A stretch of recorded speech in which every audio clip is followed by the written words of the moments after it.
one thing, man, like I say, for those that don't know, like I said, I spent service. I was regular Army stationed in Schofield Barracks, Hawaii, man. Shit was dope, man.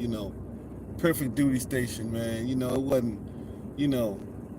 wasn't, well, the best part was the weather, I would say that, man. But just the fact that, what I'm saying, I did my little service, and all this. But I just want to let people know, man, the Army ain't what y'all think, Like the Army I was in, like I said, I enlisted in February 2000. I left in late January 03. You would think like the military gives you all this structure and discipline and stuff like that. That's their job to teach you all this shit the first really like 8 weeks. They're gonna drill it into you. That's why they call them drill instructors. It's the drill. It's the constant repetition. And it may or may not sink in, but that's like, that's why they call it basic training. It's just like really just to break you down, to break down all the bullshit before then. Because now you're in the Army, so you got to learn Army customs and learn Army ways and this and that. And they're not gonna be cute and nice about it. I don't know about the military now, but when I was in, they wasn't hitting motherfuckers, but they was screaming and hooting and hollering. You couldn't do too much cursing at that time. So my military was different than like my pop's military, where they did do the cussing. They would hit you. The military I was in, they kind of outlawed all the cursing and the hitting, and they still got ways to fuck with you, and it's designed that way to weed out the weak, the strong from the weak. You know what I'm saying? We can't have no weak cats up in there, man. We need soldiers. This is what they do. This is how they make soldiers. And so this is what you do. You follow orders. You pay attention to detail. And you be all right. You get through your 8 weeks of basic training. You got, depending on what your MOS is, you have your 9 weeks of, in my case, I had 9 weeks of AIT. I was a carpentry masonry specialist. I don't even think they had an MOS no more. Last I heard it was a 21 whiskey, and they turned everything into like 3 different MOSs into one MOS. I don't know what it is now. It could be I ain't gonna try to even guess at that. But okay, cool. You done got through basic training. You graduated there. You got through AIT. Now here they come with your permanent party. Okay, 10 to 1 if you sat down with a recruiter like I did. Me and my pops went in there, and I basically had 2 different contracts. Because initially I was gonna go to Fort Benning, and I was gonna do 4 years at 88 Mike, which at that time was a truck driver.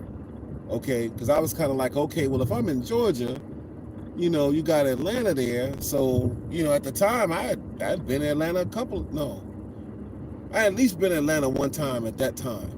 If I'm not, I've been in Atlanta. Matter of fact, I went to Dunwoody. I'd been to Dunwoody and I'd been to Atlanta. But I went to Dunwoody right before I enlisted. So, blah, blah, blah. I was out there for a week.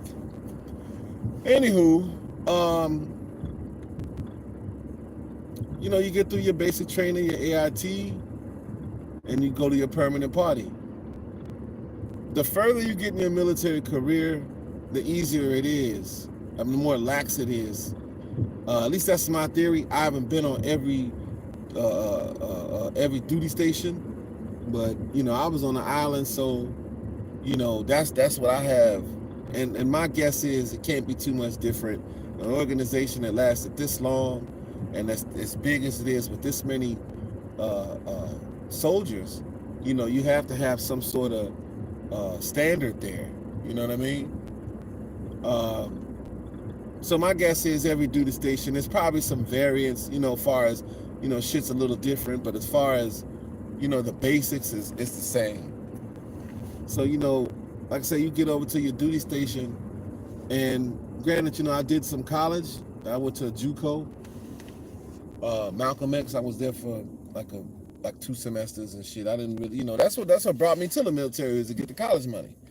I needed that GI Bill so I can go ahead and go to school and do my thing. So I said, fuck it, I'm gonna make a move and join the Army. Because initially, going back a little further, fresh out of high school, me and a friend of mine was supposed to join the Marine Corps, and we was gonna go in on the buddy system. Didn't pan out. I ended up chickening out of that shit, and he went. I can't remember how many years he did or nothing like that, but he went. So I stayed home for 2 more years, and then I joined the Army when I was 20. So, like I said before, the thing about it, the longer you stay in the military,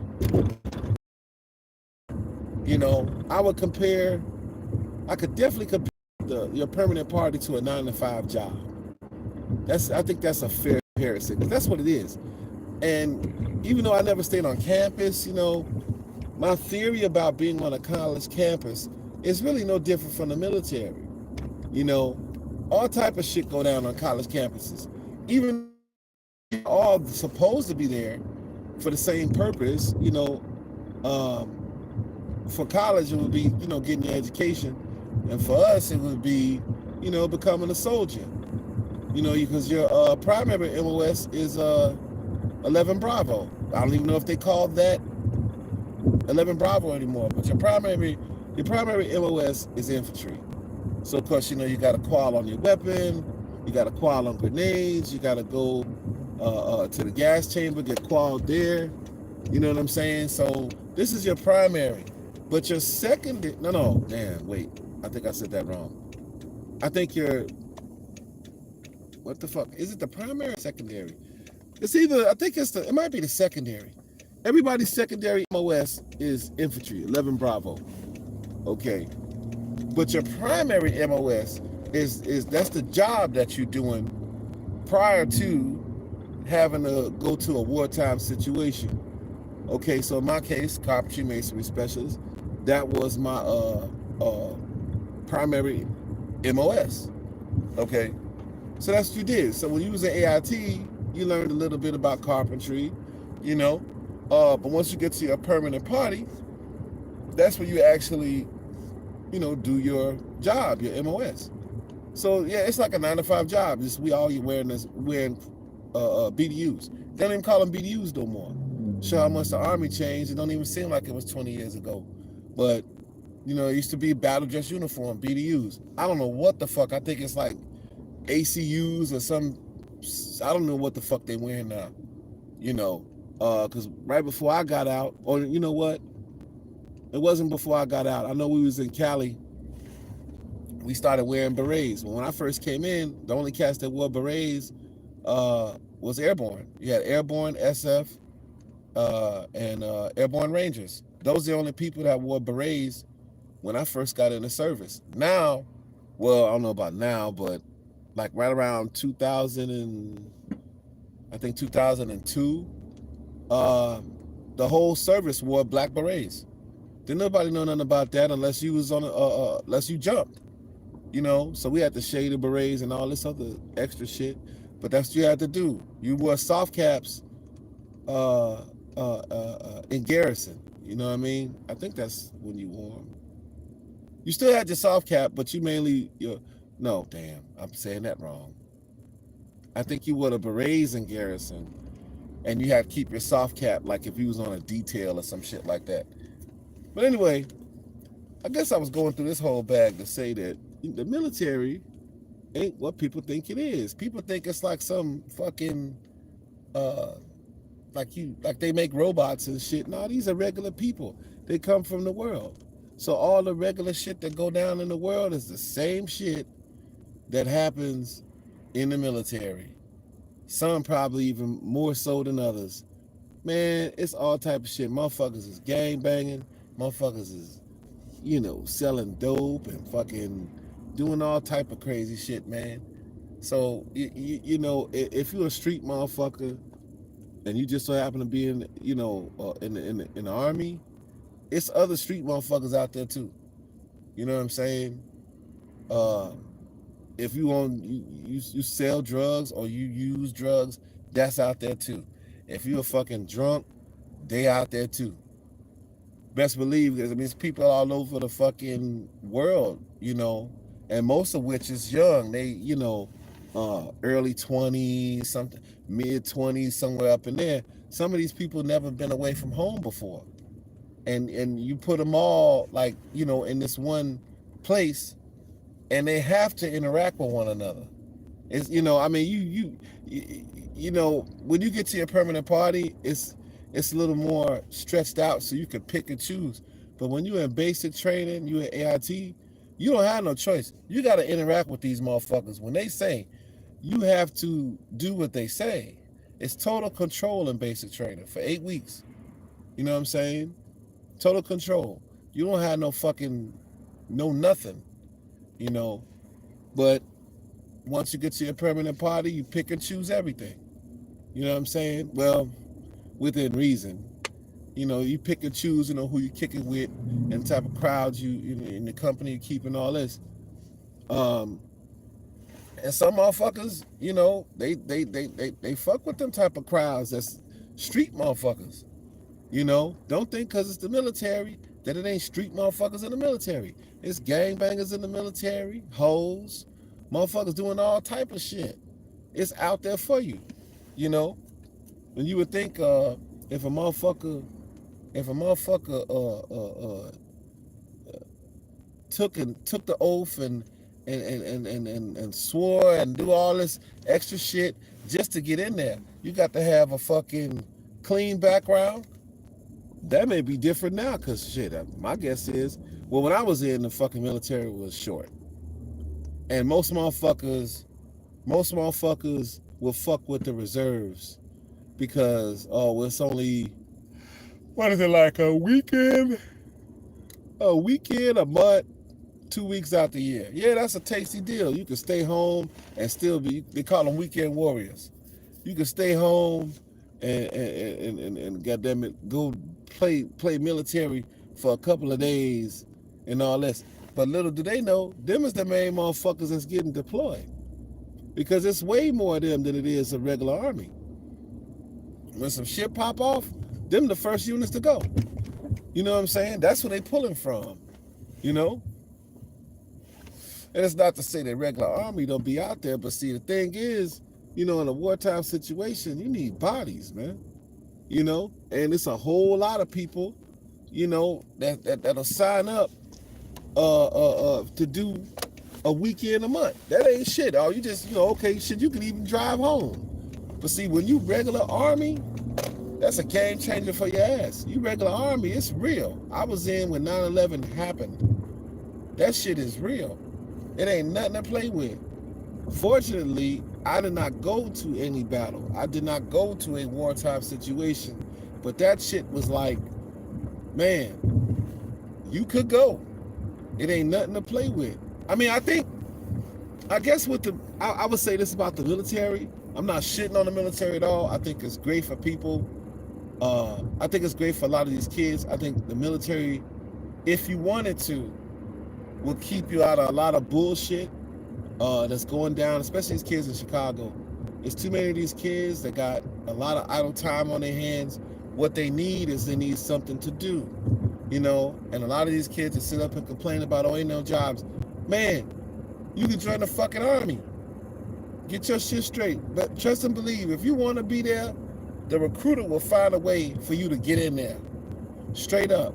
You could have been fucked up out here. You could have had, this, that going on, this court case, whatever. If you really want to be in there and you diligent about it, that recruiter will find a way to get you in there. Straight up. Now, my thing is, when you get in, don't quit. No matter what, don't fucking quit. You do your time. You get what you're supposed to get. You come out with your honorable discharge and you do. Now, when it comes time to re-up, you know what I'm saying? You can say, okay, well, I'm gonna stay here. I'm gonna go to a different duty station, or I'm gonna switch my MOS. You got a lot of options there. Or you can say, you know what? I did my little couple of years, my 3-4 years, my 5 years, 6 years, whatever contract you chose to sign. I did my time. You know what? I'm through after this. I don't want to do it no more. You have that option. You gonna sit down with Top. Top gonna talk to you and tell you, hey, look, you thought about re-enlisting?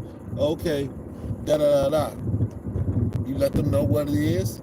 That's the end of that. When your orders come up, you know what I'm saying? You go ahead, get your plane ticket, shit, and all that out the way. Set that up. Check the shit up out of the I keep thinking it ain't MEPS. I can't think. Basically, wherever the fuck you take all your equipment back to, all your shit. You take all your shit back. You get everything signed off on, and you ready to go home. You know, but a lot of motherfuckers, come in the military, man, bringing a lot of bullshit in there, and you know, that's not the place for it. But you know, we talking individuals here. You know, just because you came in there to get a GI Bill and an education and to see the world, don't mean that your battle buddy did. You know, motherfuckers get up in there and do all type of shit, and to me, that's just a pure waste of time and your life. You know, if you was gonna be a street motherfucker, you could have stayed in the streets. You know, instead of coming to this, you know, prestigious organization like the Army. You know, there's a lot of good people in there. Met a lot of good people, and there's a lot of fucked up people in there too. It's just like the people that's in the military are made up. They come from the world. You know, don't think because a motherfucker got on some BDUs that they, you know, got it together. That's the furthest thing from the truth. I seen motherfuckers up there, man. Motherfuckers was fucked up for real, and didn't give a fuck. Wasn't trying to improve no kind of way, no nothing. They just gonna be who the fuck they were, and that's cool. That's your choice, you know. But you know, at least with the military, you know, you got an opportunity there to plan for your future, to plan for your life. It's motherfuckers that go in, motherfuckers have families, you know, they have their children out there, they met some chick from overseas or some shit like that. You know, motherfuckers start a family and become a lifer. They go ahead, they get in when they 21 and do their 20 and they out. They retired at 41 years old. There's people like that. You know what I'm saying? I mean, to do that amount of time and escape any type of conflict, I think would be rare. I mean, you know, I think the longer you're in, the more likely you'll be sent to a wartime situation. But that's not always 100% true either, because hell, they was trying to send me. Shit, I wasn't in but 3 years. I still had 5 inactive. They was trying to send me back. You know, well, not send me back, but send me to they was trying to activate me, which is the first step to them sending you to a wartime situation. Now, you done already left your duty station, and that time I was home like good 2 years. And I had they sending me letters. So it's really real. It ain't nothing to play with. It's really, really real. Like, you know, it sucks that you'd have to possibly put your life on the line to have a better life. But you don't have to do this. It's just an option. You know what I'm saying? It's just an option. If you don't have nothing else popping, you don't know what you want to do.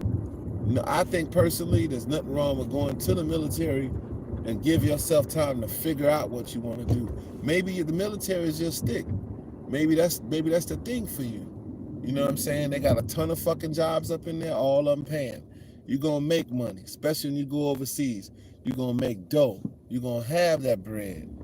You a dude, you single, whatever, it's going to be females out there. You a girl, you single, whatever, it's going to be guys out there. It's all out there for you. You know, they got it real convenient for you, too. You ain't really got to even leave post for nothing. You got the PX out there. You can do your shopping. You got your dry cleaners out there. You got your Burger, well, my post back then, I don't know about now, but you had your Burger King, you know, and all this, that you can go and get your little fast food. You got the chow halls. you know, from A quad to fucking uh from A quad to K quad, goddamn it, because I was in K quad. But you know what I'm saying? You really don't need to leave the post for too much of nothing. It's all there for you. All you got to do is be a soldier. At that stage in the game, you just wake up, go to PT, you know, come back, shower up, put your BDUs on, go to first formation. Well, no, wait. I don't even think they call that the first formation or not. But either way, you go to formation usually about 9 o'clock. Go over there, they're going to tell you what you need to do for that day. You do that, you goddamn it, you take your lunch, 12:30, 1 o'clock, whatever, and then you report back. They're going to tell you, well, we need you to report over here. We need y'all to go over here. We're going to meet up at so-and-so. They release you for child, you know, and come back. It's a good thing, man. It's a good thing. I for one to vouch for it, in spite of, you know, you always got rotten apples in the midst. You got some fucked up cat. It ain't just the Joes, you know what I'm saying? It ain't just the enlisted people that's fucked up. You got some fucked up COs in there. You know, in every rank, there's some fucked up people in there. You got some fucked up fucking cadre up in there. You know, you got that too. I mean, it's just what it is. Just like you may have a supervisor in a regular job, or you may have a co-worker in a regular job, or in college. You know, not a co-worker, but a classmate that's fucked up. That's just the way it is. I mean, people ain't perfect. You know what I'm saying? But in spite of, if you come into the military, you know, with a plan, you'll be all right.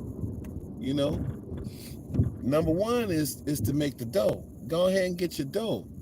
You know, see the world. You know, you ain't gonna really have much of a choice, because if your unit deploys, you going.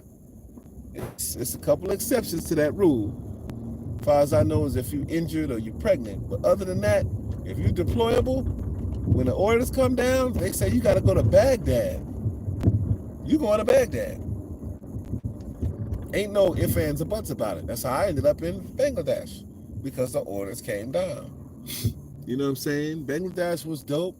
It was cool. It couldn't fuck with Thailand, though. Bangladesh was like, I mean, it was hot. It was hot to the motherfucker out there, I can tell you that. But Thailand was hot too. Bangladesh, there wasn't really much to do out there. I remember this is back in like, I went in 2001. The gold was really expensive back then, because I was looking to try to buy me a little piece of gold, little chain or something. It just cost too much. And it may have been, hindsight, it may have been that, you know, they know that we're not from there. You know, we American and we servicemen. So they might be trying to hawk the price up to get a little more out of you, you know. And that's cool, provided that the price is still low. Because you best believe in Thailand's big business, you best believe they was doing that shit in Thailand. Hindsight, you know what I mean? They was hawking up probably the prices on everything in Thailand. DVDs, motherfucking, what else were we buying? Shoes and fucking clothes and all this. You know they was hiking the price up, but it was still a low price to us, you know?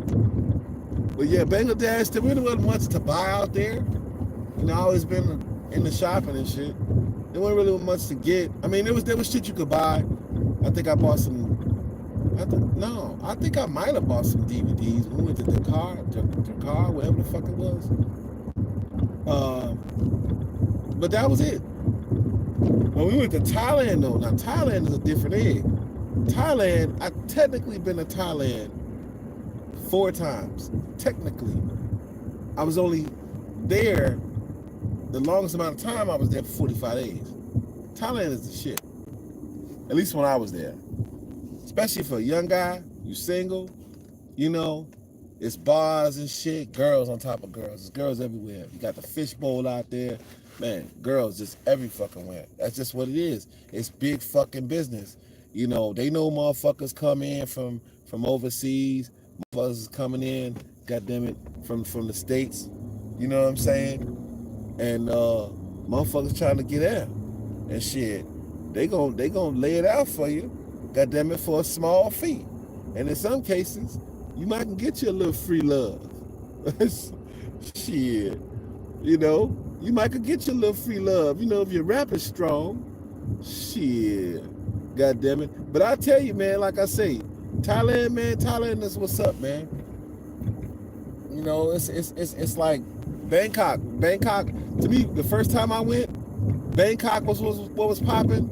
The second time I went to Bangkok, that wasn't shit. But we went to Pattaya. Pattaya was popping hard. That shit was like fucking, it was just like fucking, just imagine going to every fucking bar. And it's a shit ton of girls in every bar. And you and your boys. That's all that's there. It's like 30 girls in every bar. It's like I remember we flew in, it was girls at the fucking airport. I mean, no, take that back. It was girls at the hotel. We had left the airport, came to the hotel. It was girls in the hotel. We were celebrities. You know, and the myth was they like black dudes and all this, whatever. I don't know about that shit. I think that's possible, but goddamn it, they didn't give a fuck. I think the thing was, they know you from overseas. They know you got some dough. They trying to be around you. They're trying to fuck with you. They're trying to get a piece of that dough. It's a hustle, man. It's big business out there. Big business. You know, Bangladesh, they didn't have that type of thing. Bangladesh was just like, we was there 3 months, you know, built a school out there, and it was like, you know, there was a little bit of shopping to do, but Thailand, it was just like, motherfuckers are shooting pool, we buying the bar, we got them buying, you know, mad DVDs and CDs. Back then it was CDs, so it was DVDs, CDs, you know, motherfuckers is buying like the little swords and shit, and I mean, it's so much shit to buy, because you got all this money, I mean, literally stacks of fucking money.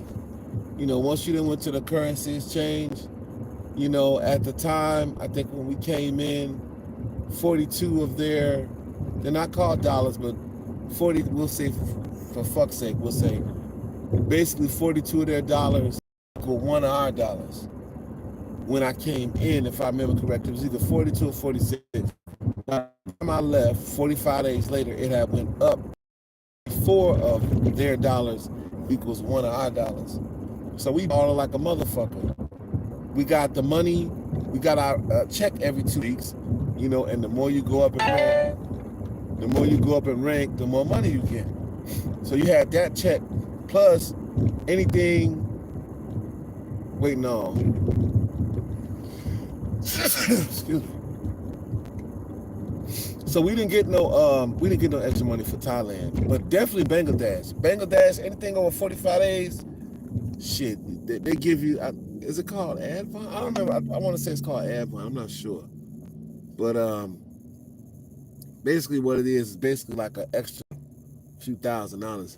Now, they gave us, what was it, 9? It was either $9 a piece. It may have been 6. $6 a piece when we was out in Bangladesh for just 3 months. That's money hand over fist, Jack. You got money right there, plus your check every 2 weeks. Problem was, it ain't nothing to spend it on. So when we got back, shit, motherfuckers was buying motherfucking brand new cars and all this other shit. Doing all type of shit. Man, coming back, we was buying, well, over there they wasn't big on drinking. I'm trying to remember, did we hit any bars in Bangladesh? I don't remember really fucking with no bars out there. Oh, you know what I do remember? The room service, that was the fly shit. It was some little shrimp dish that I kept ordering over and over and over and over and over, and it was so good. And they bring it up to your room, and it was like you just tipped them some little, you know, whatever.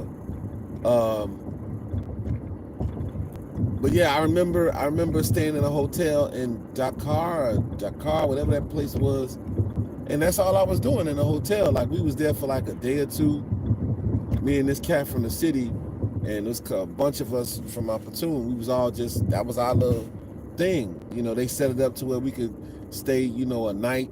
I think it was a night or two in the hotel. And there really wasn't much else to do. Like, I remember watching, they had like I call it a modeling channel. You know, it was just like all these runway cats, you know, with all these different fashions. I was always heavy into fashion and shit.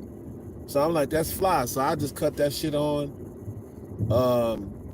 you know, and chill in the hotel, laid back, and fucking order up room service. Anytime I got hungry, just order room service. You know what I'm saying? But like I said, wasn't no big economy out in Bangladesh, you know. So it really wasn't nothing to spend your bread on. So that's why motherfuckers are sitting on just serious bread. When we got back after them 90 days, you know, shit, motherfuckers was going out there, man, buying all type of shit, man. You know, all type of shit, cars, you name it. Buying the bar, we all that first weekend we first got back, man, motherfuckers bought the bar. We was out there just like, fuck it, man, just throwing money, man. We ain't talking about no drug dealing bullshit. We ain't talking about none of that. We ain't talking about no robbing and hustling and all this. We talking about actual motherfuckers, young adults, man, that's out here, you know, earning a living for themselves, man. And some of us probably never seen that much money at that time, all at once, man. 3 G's and it's yours just for being a soldier, and that's per deployment. I don't know how it is now, but like I say, I only did 1 deployment over 90 days. Everything else was under 45. Shit, I was hoping, we went to San Luis Obispo, I was hoping that would have been 90, because Cali was fucking popping. Like, Thailand was the shit. Thailand was the shit. But Cali, we went to San Luis Obispo, man, please. This shit was a monster, yo. We was in San Luis Obispo, college town. But we was essentially college kids. I mean, you got to figure, by the time I was there, I was what? Well, yeah. No, I was 22. No. By the time I was, yeah, because I had turned 23 that August of 03. We was basically like college kids our damn self. Man, listen, California, we was in San Luis Obispo, that shit was cracking, man. They kind of put a bullshit lock on us though, man. Because motherfuckers are sneaking out the barracks and all this, fucking with these little females or whatever the fuck they was doing. Motherfuckers, and this mass punishment in there too. So if one fuck up, everybody get hit. You know, and I get it now as an adult. Well, I was an adult then, but I get it now, hindsight, because you gotta make an example out of motherfuckers in case they try to do the same bullshit that Joe Blow did. But California, we used to go to this joint. It's called the Library. It's way back. This is like, I was there in what, October 2002. I was just about to get out, and I didn't think they was even gonna deploy me because I was short timing. Nope, sent me out there. I was out there 45 days. That was my last deployment before I got out. Man, let me tell you, them motherfuckers was making Long Island's, man, that was so strong. You could not drink. And the thing was, man, what really sucked, but I understand it, you know, I understand why they did it, but what really sucked was they would kind of put, you know, they put time restraints on us. So, you know, they'll say, okay, we drop you off at, you know, at 7 o'clock. You got to be back here, you know, by 10. So you didn't have no time. Because, I mean, you on military business, man. And, you know, you ain't like you in summer camp. You a soldier. And they all knew we were soldiers, you know what I'm saying?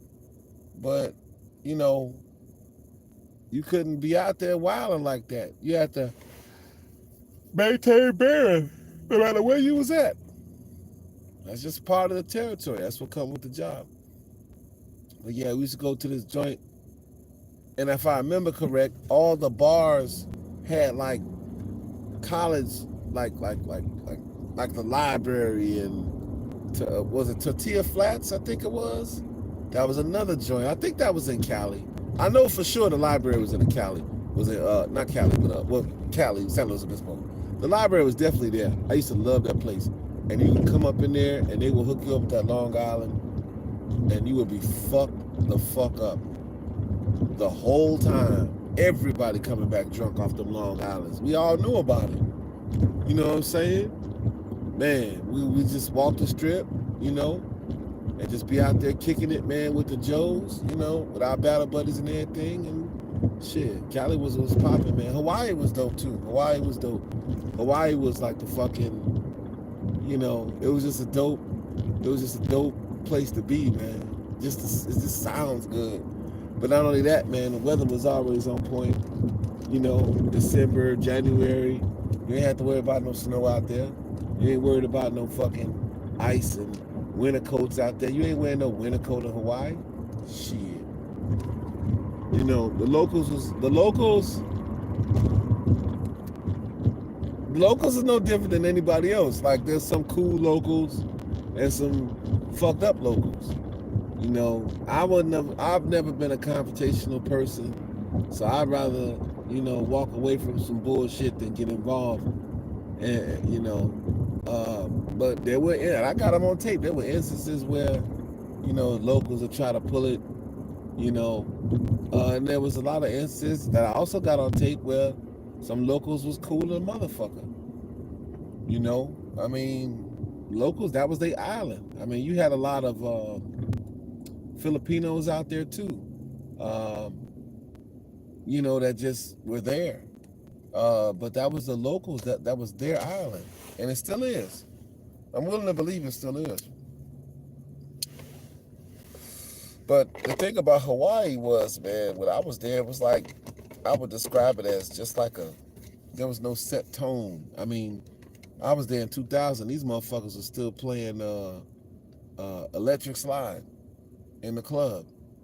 Like, they not on the mainland, so they not getting all the shit that, you know, people on the mainland getting. They dated like a motherfucker. Man, we used to have a blast, man. We used to go to World Cafe. That shit probably been long gone.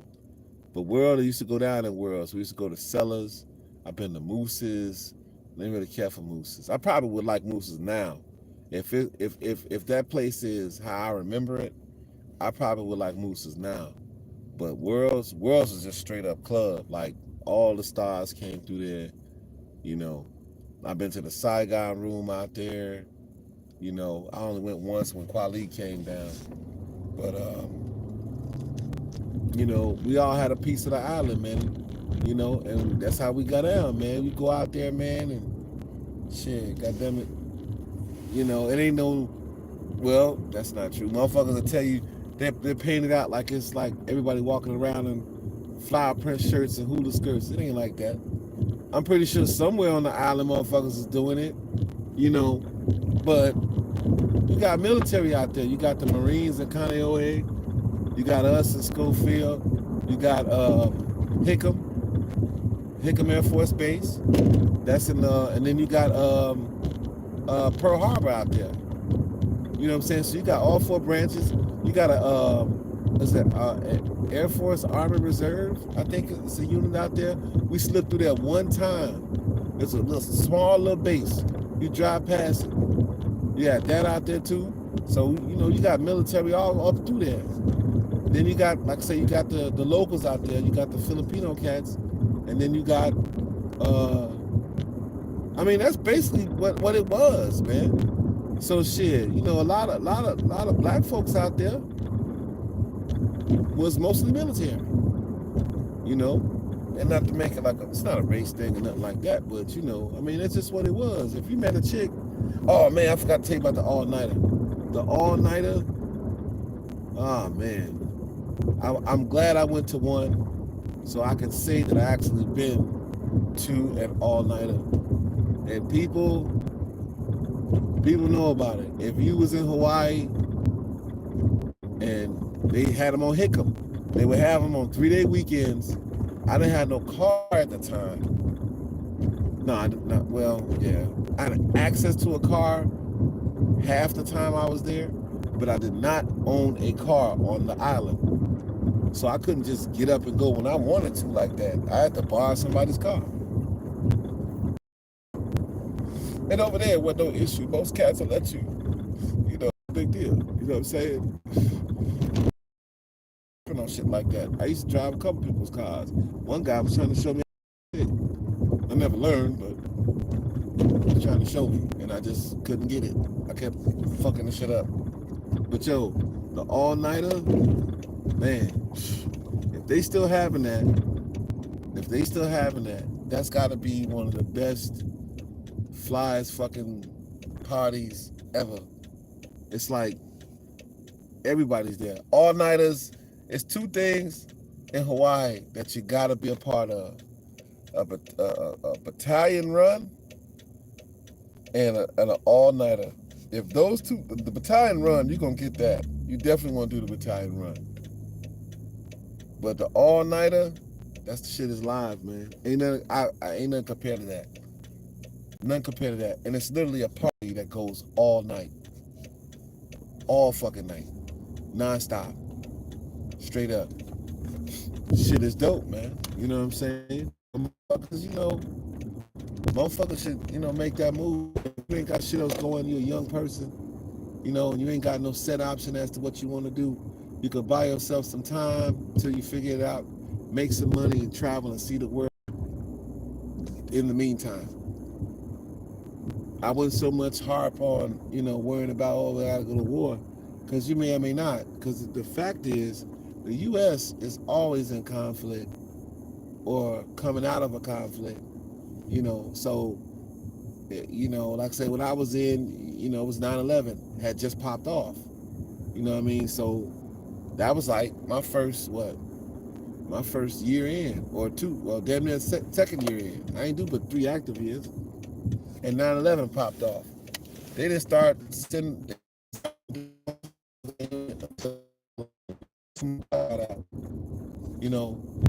so I wouldn't sweat that, because that's out of your control. But what you do got control over is you got an opportunity there to make some dough.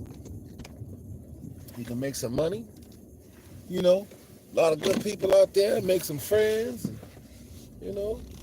shit, live your life, I compare, that was my college, was the Army. You know what I'm saying? It was a good time, man. A lot of good memories, some fucked up ones too. But just don't come out there on no dumb shit, man, because the military ain't the place to play. You come out there and you fuck up good enough, man, now you got a stain on you forever. You don't want to leave with a fucking general discharge, or definitely don't get dishonorable. You got dishonorable your ass in jail somewhere. Get your motherfucking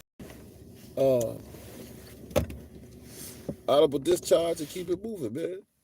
All right?